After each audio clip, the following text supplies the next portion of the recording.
ओम शांति। आज के राजयोगन meditation session की 7th डे में आप सभी का स्वागत है। आज हम राजयोग के द्वारा क्या क्या प्राप्तियां जीवन में हो सकती है उसके बारे में चर्चा करेंगे, क्योंकि हम सभी मेडिटेशन करना चाहते हैं। उसके पीछे हम सभी के जीवन में जरूर कोई लक्ष्य होगा, क्योंकि हर कोई चाहता है कि मेरा मन स्टेबल हो, हर सिचुएशन को मैं फेस कर सकूं, इतनी ताकत मेरे अंदर हो। हम सभी चाहते हैं हमारे जीवन में सुख हो, शांति हो, संतुलन हो, लेकिन ये होगा तो कैसे होगा? बिना शक्ति के हमारे जीवन में सुख और शांति नहीं आ सकती। मान लीजिए आपके सामने कोई अचानक से ऐसी घटना हुई, अब उस घटना को फेस करने की पावर ही मेरे पास नहीं है, तो भला मेरे जीवन में सुख शांति कैसे हो? किसी ने कुछ ऐसी बात कह दी, उसको सहन करने की शक्ति ही मेरे पास नहीं हो, तो भला मेरे जीवन में सुख शांति कैसे हो? तो आज के अगर समय की हम बात करें तो जिंदगी की राह में खो गया है इंसान, जिंदगी की राह में खो गया है इंसान। मंजिल मिल जाएगी, जरा खुद को तो पहचान। हौसलों को कर बुलंद, हौसलों को कर बुलंद, पूरे हो गए अरमान। ऊंचे हो विचार, ऊंचे हो विचार, मुश्किलों में हो मुस्कान। राजयोग के राज को जान, जिंदगी को बनाओ आसान। राजयोग के राज को जान, जिंदगी बने आसान, जिंदगी बने आसान। तो सचमुच राजयोग के राजों को जानने से हमारी जिंदगी आसान बन सकती है, क्योंकि राजयोग हमें जीने की कला सिखाता है। कहते हैं आशा से बढ़कर नहीं कोई रोशनी और निराशा से बढ़कर नहीं कोई मौत। तो जीवन में आशा की किरण लाने के लिए, जीवन में खुशियां लाने के लिए राजयोग मेडिटेशन एक सबसे इम्पोर्टेंट प्रैक्टिस है, जिसे करने से डेफिनेटली हम जीवन में बहुत सारी प्राप्तियां कर सकते हैं।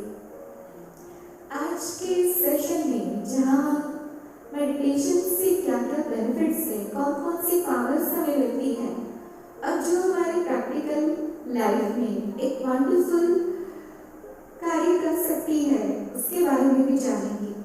उससे पूर्व हम एक साइंस ऑफ मेडिटेशन के बारे में जानना चाहेंगे, उसके बारे में डिस्कस करेंगे। जैसे हमने कल राजयोग का सेशन, जिसमें हमने सुना कि हमारे पिता परमात्मा, जिन्हें हम प्यार से शिव बाबा कहते हैं, और हमारे पिता परमात्मा का स्वरूप वो गुणों में तो महान है, शक्तियों में सबसे ऊंचा है, जिसके लिए कहते हैं ऊंचा तेरा नाम, ऊंचा तेरा काम और ऊंचा तेरा धाम। तो वो सर्वशक्तिमान है, लेकिन रूप में वो बिंदु है, गुणों में सिंधु के समान, लेकिन है तो हमारा पिता, क्योंकि हम भी तो रूप में छोटे बिंदु है। तो हमारा पिता, जिन्हें हम प्यार से शिव बाबा कहते हैं, कल हमने राजयोग के सेशन में देखा कि अपने पिता से, जो सिर्फ पिता ही नहीं लेकिन हमारा टीचर भी है, हमारा गुरु भी है, हमारा एक सच्चा दोस्त भी है। तो ऐसे प्यारे दोस्त को याद करना कितना आसान हो सकता है, वो कल हमने देखा। तो वो हम सबका प्यारा पिता शिव बाबा एक कोहिनूर हीरे के समान चमकता हुआ एक तेजस्वी अनमोल डायमंड, जैसे हमने पोएम सुनी थी, twinkle twinkle little star, how I wonder what you are, up above the world so high, like a diamond in the नमस्कार। आत्मा की उपमा एक शाइनिंग स्टार, एक ट्विंकलिंग स्टार से की गई और परमात्मा जो डायमंड की तरह है, सच में वो डायमंड है। जैसे सूर्य है, सूर्य सारा दिन संसार को रोशनी देता है, वो कभी थकता नहीं है रोशनी देने से। वो कभी भी ये नहीं सोचता कि मैं इस कंट्री को ज्यादा दूं, इसको कम दूं, भारत को इतनी दूं तो अमेरिका को इतनी दूं, नहीं। वो सारे संसार को रोशनी देता है निस्वार्थ भाव से, और उसके सामने में कभी मांगना नहीं पड़ता कि सूर्य देवता हमें रोशनी दो, बल्कि उस सूर्य की किरणें इस विश्व के कोने कोने में फैलकर इस संसार के अंधकार को दूर करती है। ऐसे ही परमात्मा भी एक सूर्य के समान तेजस्वी है। वो एक कोहिनूर हीरा है और उस कोहिनूर हीरे से इस संसार में ज्ञान का प्रकाश, ज्ञान की शीतलता हम सबको प्राप्त हो रही है। तो हम सभी उस पिता परमात्मा की संतान हैं और हम सभी का अधिकार, जैसे एक बच्चे का अधिकार होता है अपने पिता से जो भी प्रॉपर्टी मिलती है, जो भी उसका हक है। इतनी बड़ी कार अगर फादर ने दी है तो एक नन्हा सा बच्चा अपने फ्रेंड्स के सामने ऐड दिखाता, आपको पता है वो मेरी कार है, उसे पता भी नहीं होता कि उस कार की प्राइस क्या है, लेकिन उसे नशा है कि ये मेरी फादर की प्रॉपर्टी है। ऐसे ही हम सभी का पिता शिव बाबा, जो प्यार का सागर है, शांति का सागर है, गुणों का सागर है, और उसकी जो प्रॉपर्टी है वो हमसे कोई कभी छीनने वाला नहीं, और वो इटर्नल है। और सबसे बड़ी खूबी ये है कि उसकी प्रॉपर्टी चाहे सारे संसार में उसके सभी बच्चों को मिले तो भी वो कभी कम होने वाली नहीं, बल्कि वो बांटने से और बढ़ने वाली। तो ऐसी प्रॉपर्टी हम क्यों छोड़ें? भला कोई ऐसा इंसान होगा इस संसार में जो अपनी प्रॉपर्टी अपने पिता की फादरली बर्थ राइट छोड़ दे? नहीं। वो परमात्मा हम सबका पिता है और हम सबका पिता परमात्मा हम सबसे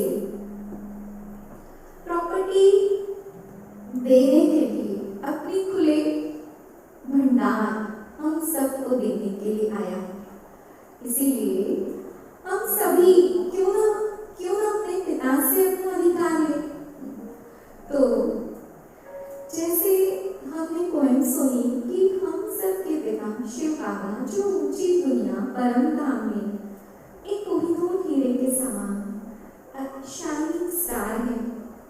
और जैसे मान लीजिए कि आपको एक हॉल में बिठा दिया जाए और चारों तरफ ब्लैक कर्टन्स लगे हो, पूरा हॉल डार्क रूम बना दिया जाए, हम सारे हॉल में बैठे हुए और आपके सामने असली कोहिनूर हीरा, एक असली प्योर डायमंड को हैंग कर दिया जाए, तो आप 2 मिनट के लिए आइज क्लोज कर दीजिए। उस हॉल में कहीं से छोटी सी कोई रिफ्लेक्शन ऑफ लाइट आ रही, और जब आप आइज क्लोज कर देंगे उसके बाद आप आइज ओपन करेंगे तो आपको क्या नजर आएगा? आपको पता है कि जो डायमंड होता है वो होता ही इतना प्रेशियस है, इसीलिए तो उसे हीरा कहते हैं। तो कोई जादू की बात नहीं है, लेकिन उस डायमंड में से 7, उसकी जैसे 7 साइड्स होती है, तो उसमें से 7 कलर्स की रिफ्लेक्शन, विवियन, violet, indigo, blue, green, orange, red, yellow, तो ये 7 कलर्स की लाइट्स निकलती है और एक नेचुरल है। ऐसे ही रियल जो डायमंड होता है उसमें से वो 7 गुणों, 7 रंगों का प्रकाश निकलता है। ऐसे ही हम इंद्रधनुष्य भी देखते हैं, कोई जाके आसमान को पेंट करके तो नहीं आता, वो नेचुरल कलर्स। ऐसे ही हम सबके प्यारे पिता शिव बाबा, जो कोहिनूर हीरे के समान अति तेजस्वी है और हम सब की तरह वो कोई बर्थ डेथ के साइकिल में तो नहीं आते, तो वो तो एक संपूर्ण वेदांत हीरा है। और उस एवर प्योर शाइनिंग स्टार से, डायमंड से सबों गुणों का प्रकाश, सेवन एनर्जीज कंटिन्यूअसली फ्लो होती है। जैसे सूर्य सारे संसार को निस्वार्थ भाव से रोशनी देता है, ऐसे हम सब के प्यारे पिता शिव बाबा परम धाम की उस दुनिया में जहाँ उनका निवास है, वहाँ पर अपने सतों गुणों का प्रकाश फैलाते हैं और सिर्फ हमें उसके पास जाना है। उस स्वरूप में, जिस स्वरूप में हम ओरिजिनली है, उस बिंदु स्वरूप में स्थित होकर हम उसके पास जाते हैं। तो हमें उससे मांगने की जरूरत नहीं है कि हे प्रभु मुझे शांति दो, सुख दो। जी नहीं, उसका सतों गुणों का प्रकाश एक नेचुरल लेंस ऑटोमेटिकली हम पे बरसती है और हमें जो भी हम थॉट करते हैं, हमें जिस भी शक्ति की आवश्यकता है, जिस भी गुण की आवश्यकता है, हम उससे लेते हैं और वो शक्तियाँ जैसे हमारे अंदर समा जाती हैं। जैसे अगर हम, जैसे 7 रंग है ऐसे ही 7 गुण है, तो ऐसे ही अगर हम डिवाइन क्वालिटीज की बात करें, वैल्यूज की बात करें, सबसे पहले है आनंद, ब्लिस। जब आप मेडिटेशन करते हैं तो आपने संकल्प लिया कि मैं एक आनंद स्वरूप, एक प्रसन्न चित्त आत्मा, मस्तक के बीच में अपने आप को एक सफेद चमकता हुआ एक तेजस्वी शाइनिंग स्टार के रूप में आप विजुअलाइज कीजिए। और आपने जैसे ही खुद को थॉट दिया कि आई एम ब्लिसफुल सोल, और ये मस्तक की कुटिया का दरवाजा खोलकर मैं आत्मा सितारा, मैं आत्मा पंछी स्वतंत्र होकर आसमान की बुलंदियों से ऊपर, चांद सितारों से पार, नीले गगन से पार, परम धाम की उस दुनिया में जहाँ पर हम सबका उद्योग हीरा, हम सबका प्यारा शिव बाबा जो अपनी सतों गुणों का प्रकाश फैलाए हमारा इंतजार करता है। तो जैसे ही हम उसके पास गए उस स्वरूप में और हमने उनसे बात की, हमारे पिता से, कि ये प्यारे शिव बाबा सारे संसार को खुशियाँ देने वाले, आनंद प्रदान करने वाले, मैं आपकी संतान, आपसे अपना राइट लेने आई हूँ, आपसे मिलने आई हूँ। और आप अपनी पिता से जो सदियों से, जन्म से हम जिससे मिलने की आश थी, उनसे बातें करते हैं कि ये आनंद के सागर, आपकी blissful rays of light continuously आपके ऊपर रिफ्लेक्ट हो रही है और मैं आत्मा सितारा उन शक्तियों से भरपूर होकर के आनंद स्वरूप बनता जा रहा है। तो आप फील करेंगे कि जो ब्लिसफुल रेज आप ले रहे अपने अंदर, भरते जा रहे, समाते जा रहे, आनंद की शक्ति से जैसे जैसे आप भरपूर होते जा रहे, उसका रिजल्ट क्या है? मेडिटेशन से क्या होता है? हमारे इस बॉडी में हमारा हार्मोनल बैलेंस रहता है और इस हार्मोनल बैलेंस की वजह से हमारे बॉडी में जो हार्मोनल इम्बैलेंस की वजह से जो डिसऑर्डर्स होते हैं, डिजीज होते हैं, जैसे कि थायराइड है या डायबिटीज है या अल्सर है, ऐसी बहुत सारी बीमारियां हैं जो हार्मोनल इम्बैलेंस की वजह से होती है। तो we are safe from it. Next divine quality है, वो है ज्ञान। हम आत्मा ज्ञान स्वरूप है क्योंकि हम ज्ञान के सागर की संतान।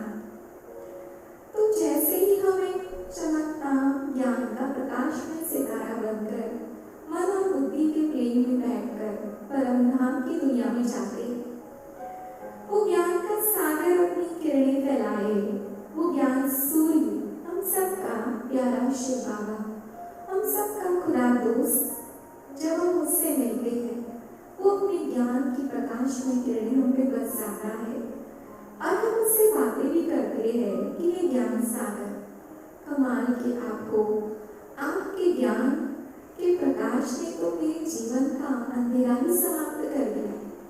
आपके ज्ञान के प्रकाश प्रकाश ने मेरे भाग्य का सितारा भी जगा दिया। मैं आत्माओं के बीच अब प्रज्वलित एक जागती ज्योत बनकर इस संसार में निराशा के अंधकार को दूर करने वाली।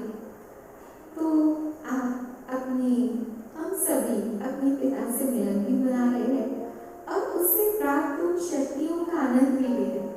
अब उसका रिजल्ट, जितना ज्ञान का प्रकाश आपके अंदर समाता फील करेंगे, उससे क्या होगा? उससे हमारा central nervous system proper function करेगा। नेचुरल है कि जब आपके ब्रेन को एक प्रॉपर नरिशमेंट मिल रही है तो उससे ब्रेन और ब्रेन से रिलेटेड जितनी प्रॉब्लम्स है, जितनी डिजीज है, we are same problem. So meditation is working as a medicine. Peace की डिवाइन क्वालिटी है, पीस, शांति। जब आप बहुत घबराए होते हैं, बहुत डरे होते हैं, जब आप बहुत ज़्यादा अग्रेसिव होते हैं, तो आप अपने हार्ट बीट्स काउंट कर लीजिए कितनी फास्ट चल रही है। जब आप बहुत स्ट्रेस में होते हैं, बहुत ज़्यादा चिड़चिड़ापन आता है, तो हमारी हार्ट बीट्स बहुत ज़्यादा बढ़ती है। लेकिन जब आपका मन शांत होता है, आप बिल्कुल पीसफुल अपने आप में फील करते हैं, तो हमारा रेस्पिरेटरी सिस्टम प्रॉपर फंक्शन करता है। तो ऐसे ही जब हम एक पीसफुल स्थान, एक चमकता सितारा, परम धाम के उस दुनिया में, उस शांति के सागर के पास, जो मेरा पिता एक तेजस्वी ज्ञान सूर्य के समान, और उससे अनेक शांति की किरणें मुझ में बरसती जा रही है।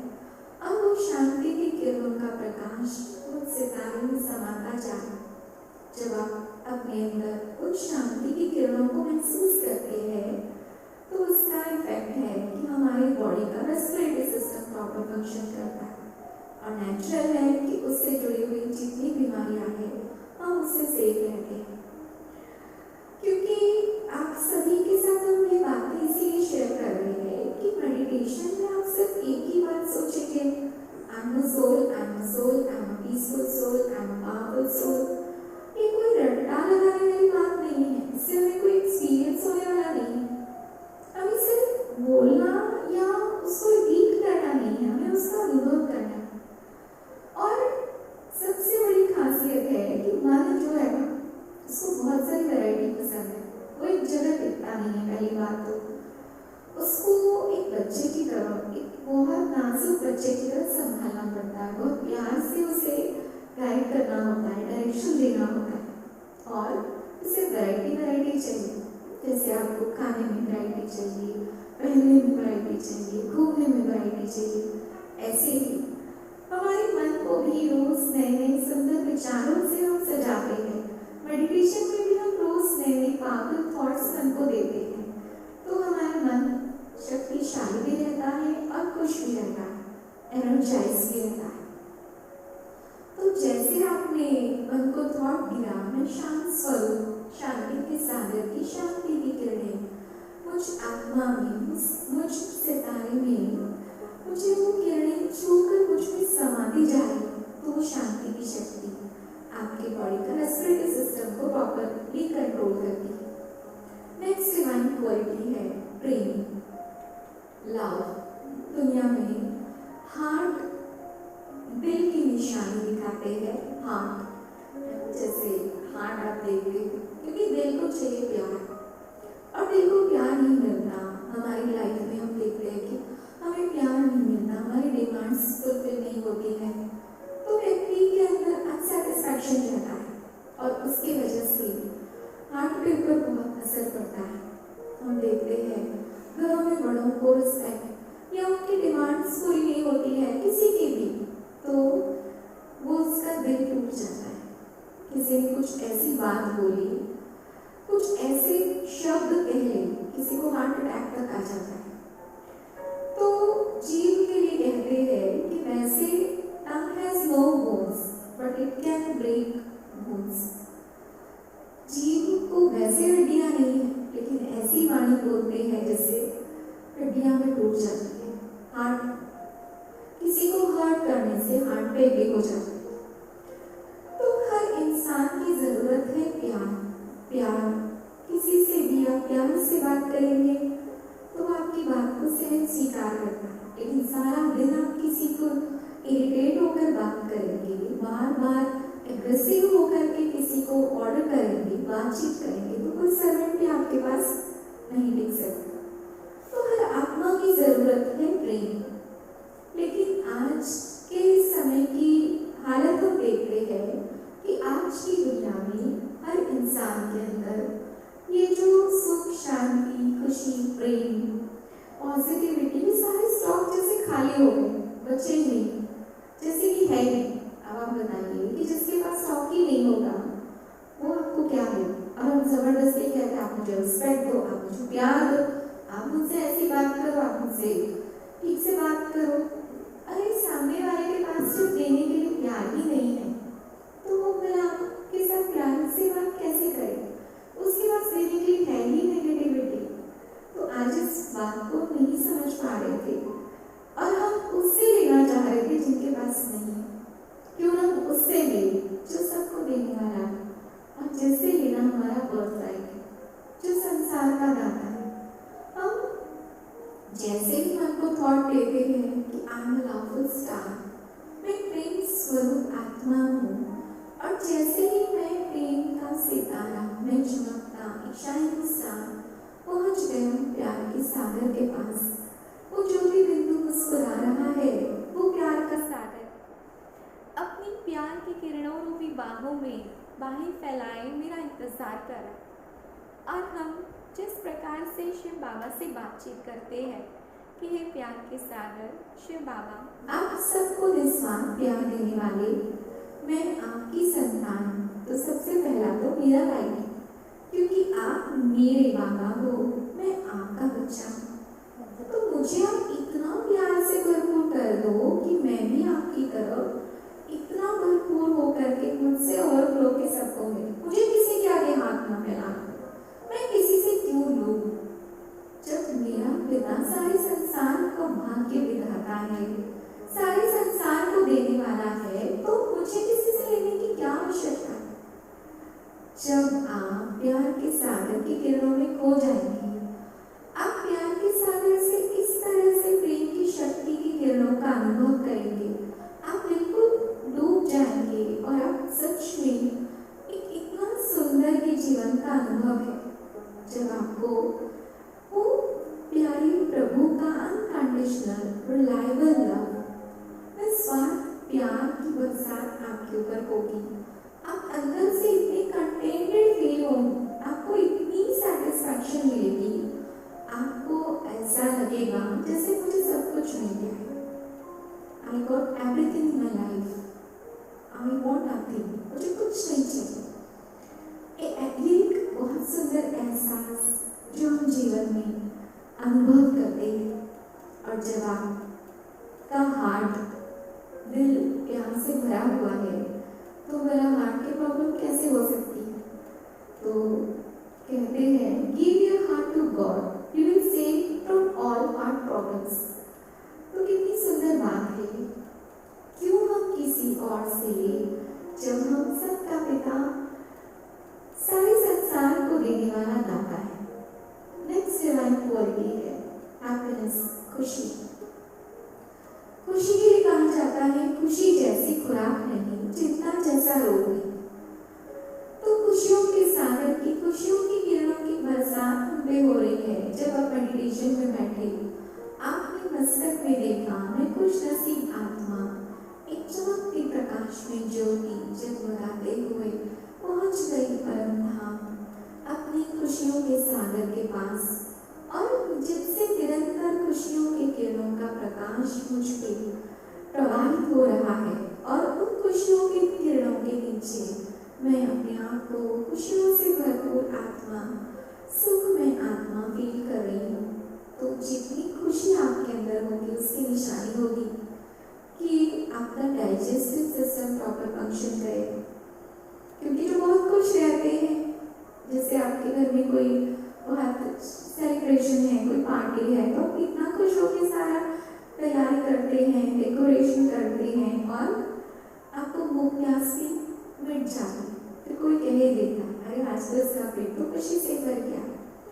तो सचमुच खुशियों के सागर से मिलने के बाद हमारे जीवन को खुशियों से भरपूर हो जाए।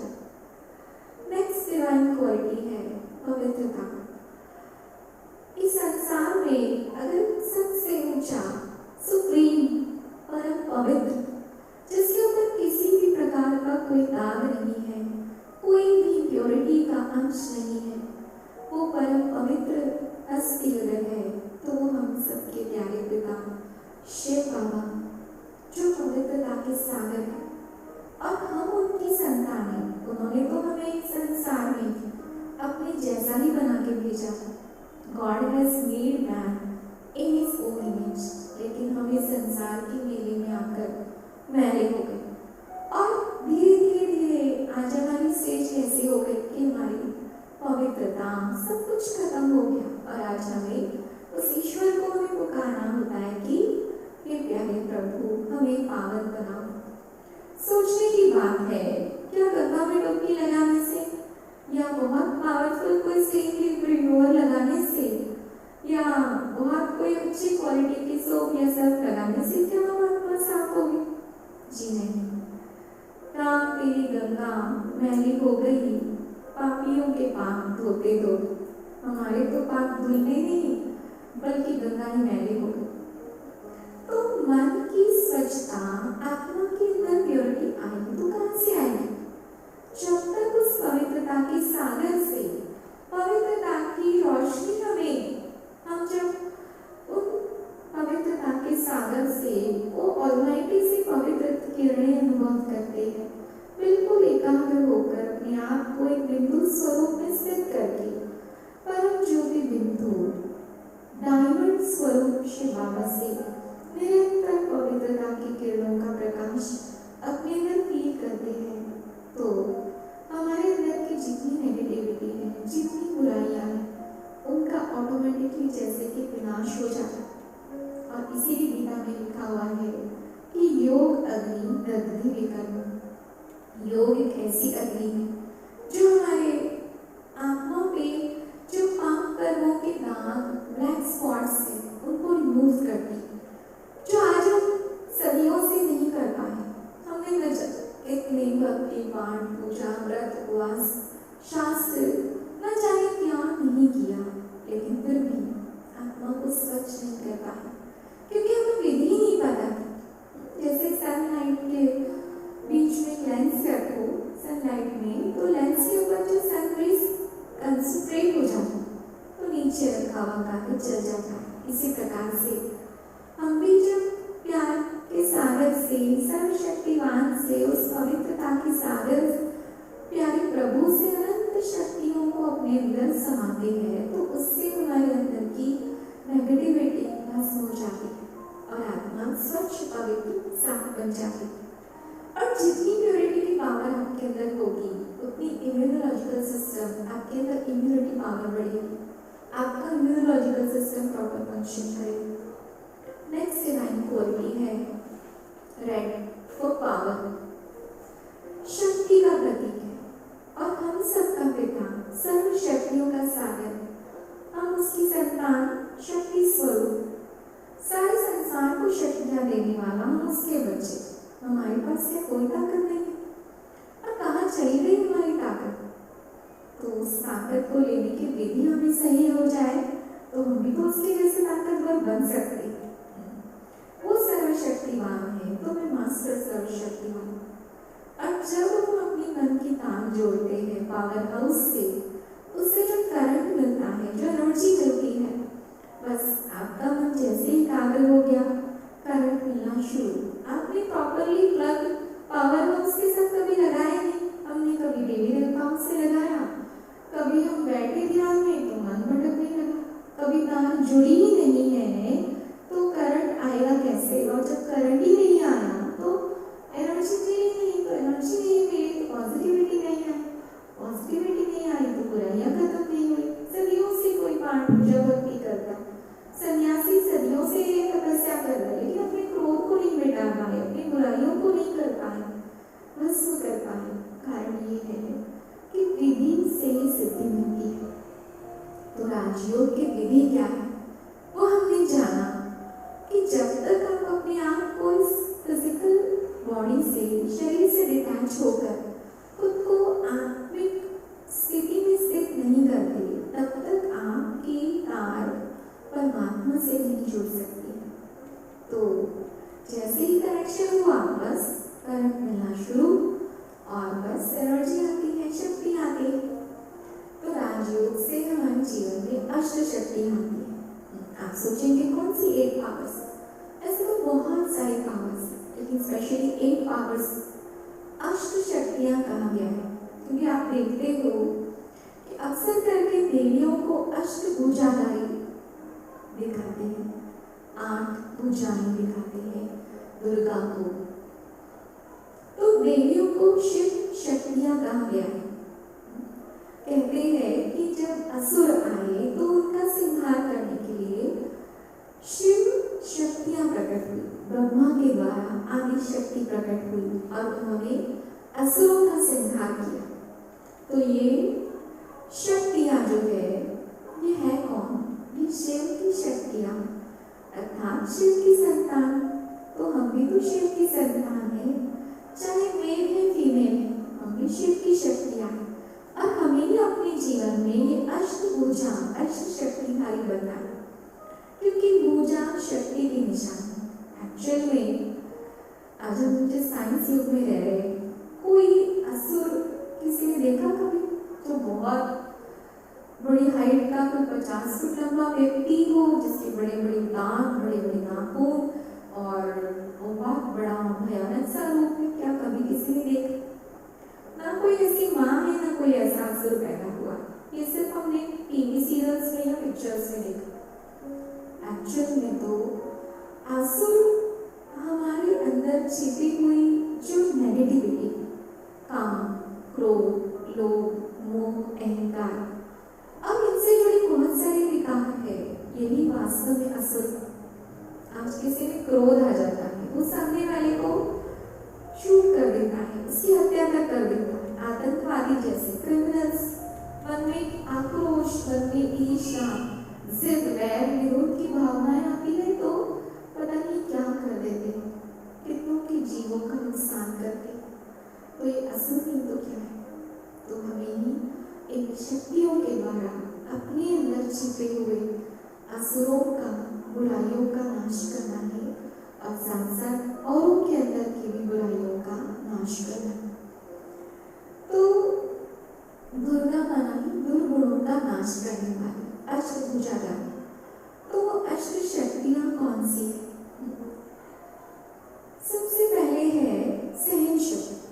जब हम राजयोग का अभ्यास करते हैं तो हमारे अंदर सहन शक्ति आती है।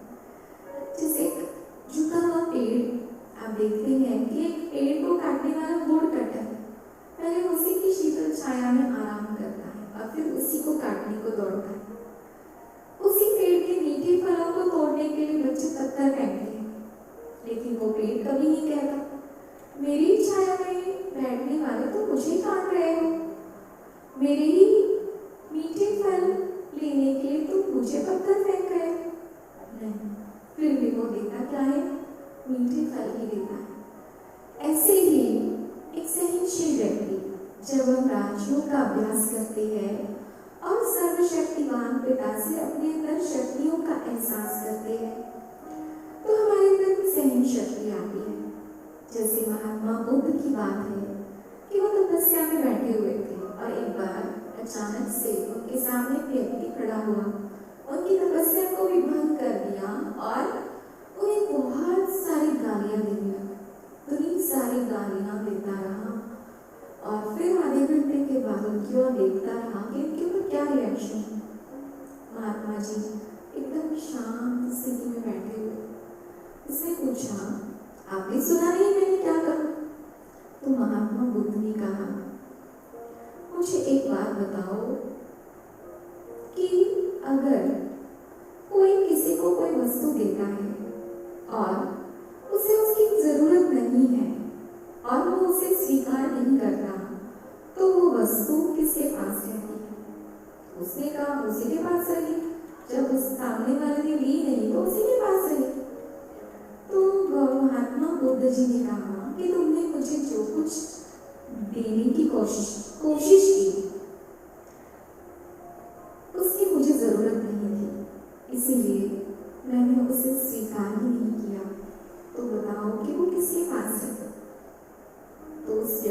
आंखें खुल गई कि मैं घंटों गालियां देता रहा, लेकिन सामने वाले ने इसे स्वीकार ही नहीं किया, तो ये तो मेरे पास ही रही। उसका दिमाग खुल गया कि मैं क्यों अननेसेसरी बोले जा रहा था। तो सहन शक्ति जो है वो इंसान को बहुत ऊंचा बना देती, सफलता के शिखर तक पहुंचा देती, और सहन शक्ति से ही जीवन में खुशी आती। अपनी बात को सहन कर लिया, लड़ाई खत्म, घर में खुशी है खुशी। इस प्रकार से समेटने की शक्ति है, पावर टू विड्रॉ। इसमें है कि आप इस संसार में रहते हैं, ऐसा तो कोई नहीं होगा जिसके पास कोई प्रॉब्लम ना आती हो, और ऐसा कोई नहीं होगा जिसके पास कोई कुछ सुनाने के लिए ना आता। दुनिया में रामायण महाभारत तो बहुत हो रहा है, तो बहुत सारे लोग, अरे आपको ये नहीं पता उसने ऐसा किया, उसने वो किया। दुनिया भर की कथा कहानियां किससे सुनाने के लिए लोग आपके पास आएंगे, लेकिन जिसके पास समाने की शक्ति होती है वो संसार की बुरी भली बातों को पेट में समा लेता है। उसका मन कोई डस्टबिन नहीं है कि इधर उधर से कोई भी कचरा फेंक जाए और वो उसको स्टोर करे और उससे जर्म्स फैले और बीमारी फैले, जिससे वो खुद भी बीमार हो, दूसरों को भी बीमार करे।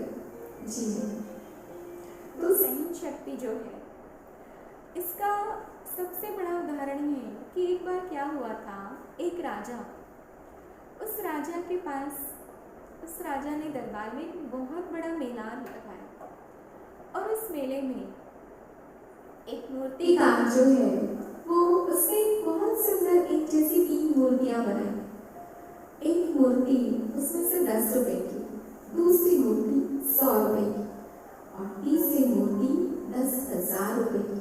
तो सारे लोगों ने उस मूर्ति को खरीदने की कोशिश की, लेकिन इतनी 10,000 बोले तो किसी के पास नहीं। अब उस मूर्तिकार की कंडीशन थी कि अगर लेनी है तो तीनों ही लेनी है, वरना एक नहीं।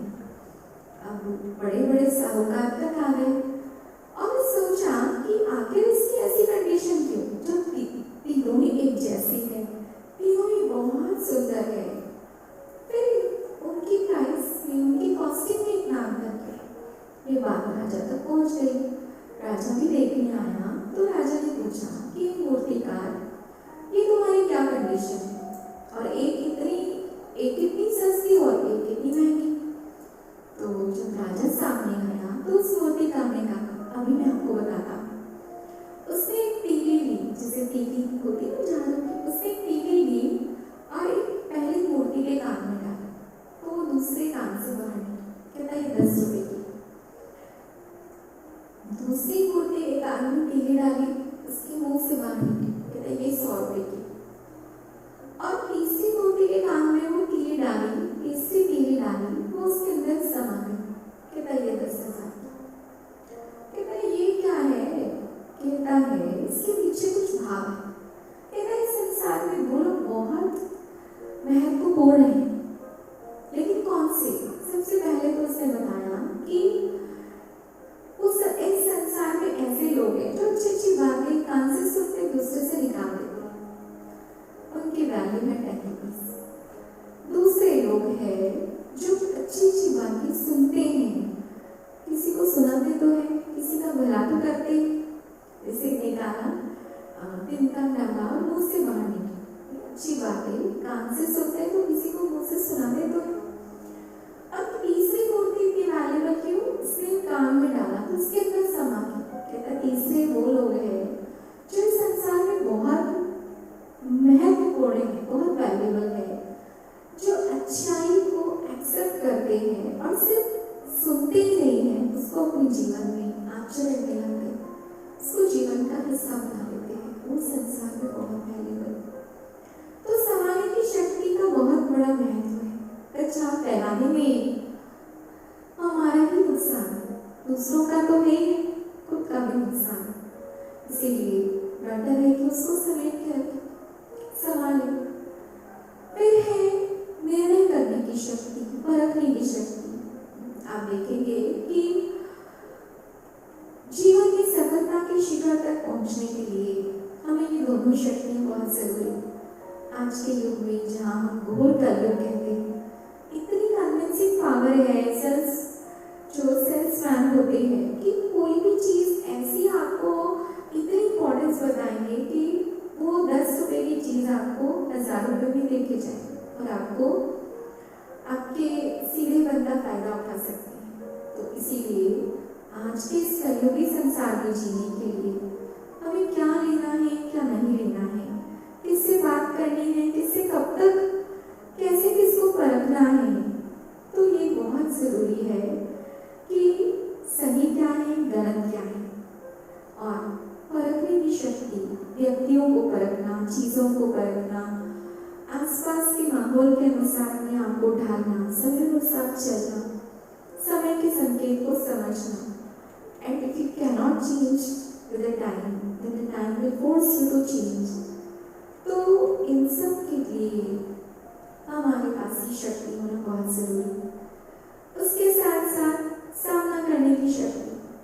आज हम देखते हैं कि आजकल के बच्चों में किसी भी बात को फेस करने की पावर ही नहीं। कॉलेज में एडमिशन ली हो, अच्छे सुसाइड अटेम्प्ट कर लिया, मेरी दिल की बात नहीं मानी, सुसाइड कर लिया। तो इतनी छोटी छोटी बातों से हम फांसी लगा लेते हैं और पता नहीं क्या क्या कर देते हैं। तो आपने देखा होगा कि हम सहन शक्ति की कमी की वजह से लोग कितनी डिप्रेशन में जाते जा रहे हैं, शादियां टूट रही हैं, डिवोर्स होते जा रहे हैं। क्यों? पावर टू फेस नहीं है, किसी के साथ एडजस्ट करने की पावर ही नहीं है, संभालने की शक्ति नहीं है, सहन करने की शक्ति नहीं है। तो भला दुनिया में जब आप आने वाले चैलेंजेस को फेस करने की पावर ही नहीं है, तो एक स्ट्रॉन्ग पर्सनालिटी कैसे बन सकते हैं?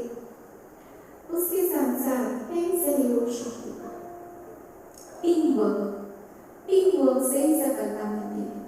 जैसे गोवर्धन पहाड़ भी कैसे उठा, जब कृष्ण ने उंगली लगाई, सबने उंगली लगाई तो इतना बड़ा पहाड़ भी उड़ गया। तो इस कलयुग के पहाड़ को उठाने के लिए भी हम आप सभी से ये गुजारिश करते हैं परमात्मा पिता की ओर से कि वो हम सब की सिर्फ एक उंगली चाहता है, वो हम सब का परिवर्तन चाहता है, पॉजिटिव चेंज हमारे में आए। हम सिर्फ और सिर्फ खुद को बदलने की गारंटी ले, बस किसी और को नहीं, ये भगवान चाहता है। अब हमारे में जब पॉजिटिव चेंज आएगा, जब हम सारी प्योर आत्माएं बन जाएंगी, हमारे अंदर की नेगेटिविटी पे हम ओवरविन करेंगे, तो ये दुनिया स्वर्ग बन जाएगी। और ऐसी दुनिया बनाने के लिए कृष्ण का धरती पे आया। तो सहयोग शक्ति। एक बार क्या हुआ कि देवताओं के राजा इंद्र ने दावत दी असुरों और देवताओं को, और बहुत सारे अच्छे अच्छे पकवान बनाए। और जिस समय तुम दोनों को बुलाया था, उनके लिए 2 हॉल तैयार किए, एक राइट साइड में असुरों के लिए और इधर एक साइड हॉल था देवी देवताओं के लिए। और डाइनिंग बहुत सुंदर सजाई थी, बहुत उसमें खुशबू भी आ रही थी। तो भगवान इतने अच्छे अच्छे बनाए थे, उसकी खुशबू। जैसे ही असुर और देवताएं पधारे, असुरों को तो रहा नहीं गया कि कब हम जाकर के खाना खाए, इतनी खुशबू उनकी सता रही थी। तो राजा इंद्र ने कहा कि आपके लिए भोजन तैयार, लेकिन कंडीशन ये है कि असुर और देवताओं की दोनों की कोहनियों में एक लकड़ी का डंडा बांध दिया है, एक ऐसी छोटी सी लकड़ी की डंडी, और कोहनी से लेकर हाथ तक। अब जो है वो हाथ जो है मुड़ नहीं सकता। अब दोनों को बिठा दिया गया डाइनिंग पे, और इतने अच्छे अच्छे पकवान जिसकी खुशबू इतनी आ रही है। असुर तो ऐसे टूट पड़े, जैसे ही वो खाना ले मुंह तक डाले तो हाथ मुड़ नहीं लगे। तो वो खाना तो जैसे मुंह पे आ रहा है, और कभी कभी तो मुंह में नहीं जाता, वो जोर से फेंक रहे थे, तो वो तो किसी और के मुंह पे भी आ रहा, और जैसे ही किसी के मुंह पे आया उसने उसको मारा, और ऐसी लड़ाई हो गई। वो खाना तो छूटा और एक दूसरे को मारने पीटने लगे, और इतनी शांति हो गई। और उधर से देवी देवता है, उन्होंने जैसे ही देखा उनके दोनों हाथों की कोहनियों में वो लकड़ी की डंडी बनी हुई थी, तो उन्होंने देखा कि हम खुद तो नहीं खा सकते, लेकिन दूसरों को तो खिला सकते हैं। तो उन्होंने हाथों से एक दूसरे को खिलाना शुरू किया, जैसे हाथ एकदम सीधा कि सामने वाले के मुंह में तो जा सकता है। तो एक दूसरे को खिलाया तो वो बस खाना खा के तृप्त हो गए। और राजा इंद्र ने देखा एक सीन जो हॉल का हाल बेहाल हो चुका था असुरों का, कि एक दूसरे को मार पीट कर खाना भी सारा इधर उधर फैला के उसको गंदा। और इधर देवताओं को देखा तो बड़े प्यार से देवताएं भोजन करे। तो यही फर्क है असुर और देवताओं में। ये हाथ जो भगवान ने हमें दिए हैं दूसरों की मदद करने के लिए, हमारी भारतीय संस्कृति भी हमें सिखाती है एक दूसरे को रिस्पेक्ट करना।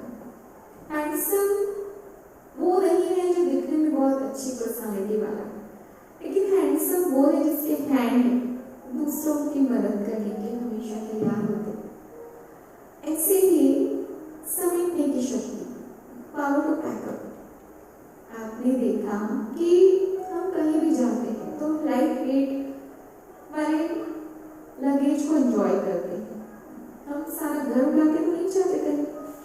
तो ऐसे ही हमें भी जब अपने असली घर जाना है तो क्या लेके जाना है? कुछ भी तो नहीं। हम अपने मन में कितनी बातों का बोझ पकड़ के बैठे। अगर आपको कहा जाए कि यहाँ से आपको सिर्फ आधा किलोमीटर की दूरी तक आपको एक 5 किलो का थैला लेके जाना है 1 किलोमीटर तक, तो क्या होगा? आप सोचिए हाय इतना वेट, इससे अच्छा तो मैं रिक्शा कर लूँ, मैं कोई गाड़ी ले लूँ, मैं कोई साधन ही ले लूँ, इतना वेट तो मुझसे नहीं उठाया जाता। तो कोई भी भार उठाने के लिए जल्दी तैयार नहीं होते, लेकिन मन में फालतू की बातों का भार उठा के चलना तो सबको अच्छा लगता है। 10 साल पुरानी, 5 साल पुरानी, कितनी हजारों बातों को, फालतू की बातों को मन में स्टोर करके रखा, उसका बोझ लेके चल रहे हैं। आखिर उसको कब छोड़ेंगे? अब इस संसार से विदाई लेने का समय आ गया। आज के इस समय में जहाँ पे हम देख रहे हैं कि महामारी दुनिया में फैली हुई, कभी भी किसी का आखिरी वक्त आ सकता है। तो क्या बोझ लेके जाना चाहते हैं या हल्के होके जाना चाहते हैं? तो अगर हम सभी अपने आप को प्योर बनाकर एकदम हल्के, कोई नेगेटिविटी का, इम्प्योरिटी का 1% भी कोई बोझ नहीं, तो उसके लिए हम जितना राजयोग का अभ्यास करेंगे, जितनी मन की तार ईश्वर से जोड़ेंगे, शिव बाबा को जितना प्रेम से याद करेंगे, उतना हमारे मन के बोझ वो स्वीकार कर लेगा और वो सहज ही समाप्त हो जाएंगे। तो हल्के होकर जाना चाहते हैं तो ऐसे ही विस्तार को संकीर्ण करने की शक्ति, जिसमें आप देखते हैं कछुआ जो होता है उसका शेल कितना स्ट्रॉन्ग होता है, उसके अंदर वो अपनी सब कुछ समेट लेता है। तो ऐसे ही अब हमें भी क्या करना है, एक स्ट्रॉन्ग पर्सनालिटी बनने के लिए हमारा माइंड स्ट्रॉन्ग हो, हमारे पास इनर पावर हो, इनर स्ट्रेंथ हो, जिससे हम किसी भी सिचुएशन को फेस करें। उसके लिए हमें सारा दिन बीच बीच में सभी बातों से समेट कर अपने आप को आत्मा समझने की प्रैक्टिस करनी होगी। रोल कोई भी आप प्ले कर रहे हैं, चाहे आप डॉक्टर हैं, चाहे हाउसवाइफ है, चाहे फादर है, चाहे मदर है, डॉटर है, कोई भी है, कोई भी रोल आप प्ले कर रहे हैं, लेकिन वो रोल प्ले करने वाली भी एक सोल है, इसे कभी ना भूलें। और सोल के साथ सुप्रीम सोल तो नेचुरल याद आएगा। तो आइए अपने जीवन को शक्तिशाली हम बनाना चाहते हैं, अपने जीवन को खुशनुमा हम बनाना चाहते हैं, एक परफेक्ट पॉजिटिव पर्सनालिटी बनाना चाहते हैं, तो हम सब मिलकर राजयोग मेडिटेशन की रेगुलर बेसिस पर प्रैक्टिस करें। सभी समस्याओं का सॉल्यूशन आपको मिल जाएगा और आप जीवन में हंसते खेलते हर काम को करके लाइफ को एंजॉय करना सीखेंगे। तो हम सभी कुछ क्षणों के लिए मेडिटेशन का अभ्यास करते हैं। सभी बिल्कुल अलर्ट होके बैठेंगे और सभी बातों को भुलाकर एकदम रिलैक्स होके बैठें। आपके पैरों की उंगलियों से लेकर धीरे धीरे आपका ये सारा शरीर घुटनों तक शोल्डर तक, ब्रेन तक बिल्कुल रिलैक्स, एकदम रिलैक्स हो जाइए और अपने मन को एक सुंदर थॉट दीजिए। अगर आज तक जीवन में किन्हीं बातों को पकड़ के रखा हो, उसे भी छोड़ दीजिए। अगर किसी को माफ नहीं किया हो, उसे भी क्षमा कर दीजिए। एकदम हल्के हो जाए और खुद को मस्तक के बीच एक अति सुंदर चमकते हुए प्रकाश में ज्योति के स्वरूप में देखिए।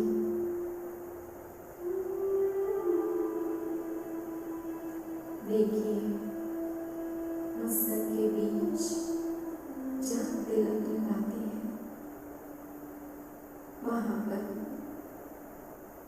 एक चैतन्य प्रकाश में ज्योति जगमगाती हुई नजर आ रही है।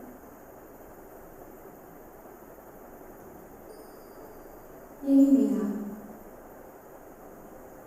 सत्य अविनाशी स्वरूप है।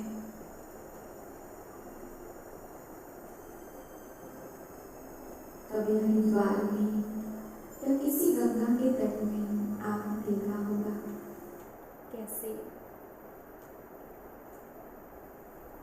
शाम के समय में एक डोली में दिए प्रज्वलित कर उस गंगा के किनारे छोड़ दे और वो दिए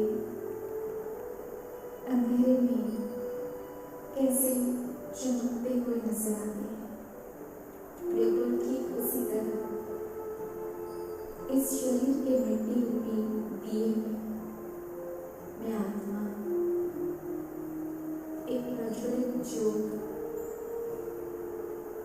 अब इस मिट्टी के दिए से अलग होकर मैं ज्योति स्वरूप आत्मा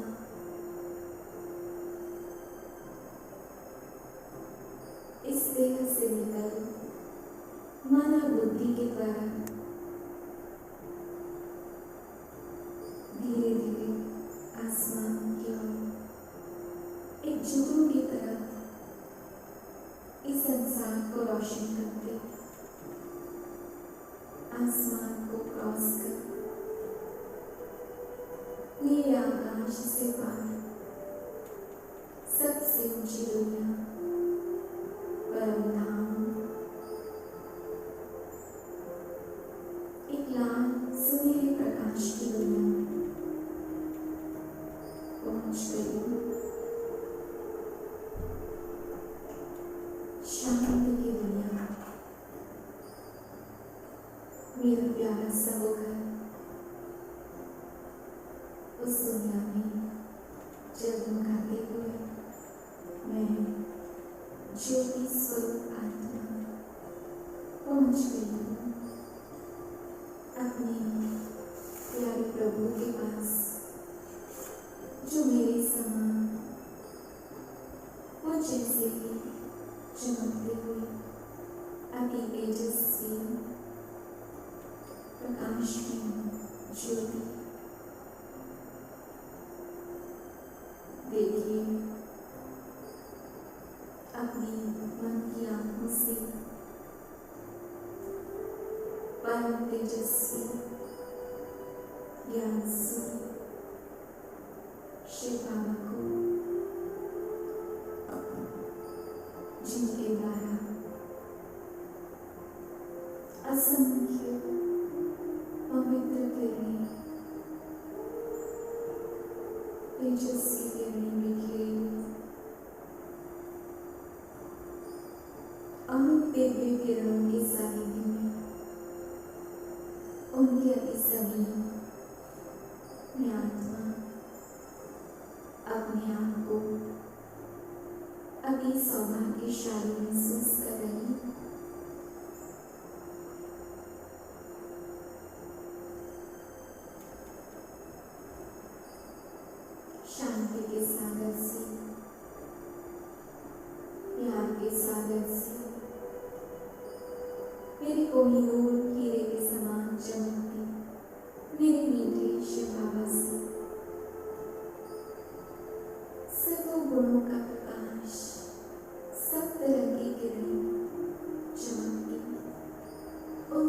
भीतर निकल कर मुझ आत्मा में समाती जा रही है। अब मैं एक तेजस्वी प्रकाश में ज्योति उन सतों गुणों की किरणों को अपने में समाकर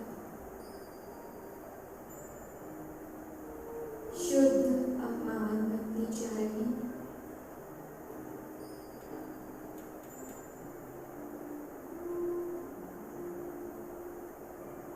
प्यारे शिव बाबा से सभी शक्तियां वरदान लेकर अब मैं और अधिक तेजस्वी शक्तिशाली बनकर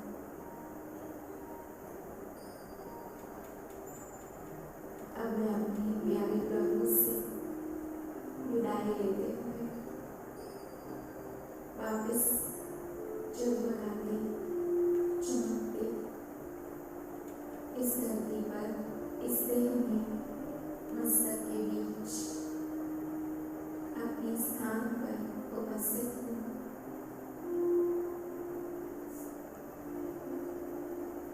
महसूस कीजिए मेरे मस्तक पे दिव्य सा प्रकाश फैला है और उसके बीच मैं आत्मा एक तेजस्वी ज्योति जगमगा रही है। शांति, प्रेम, आनंद का प्रकाश मुझसे निकलता है। इस वातावरण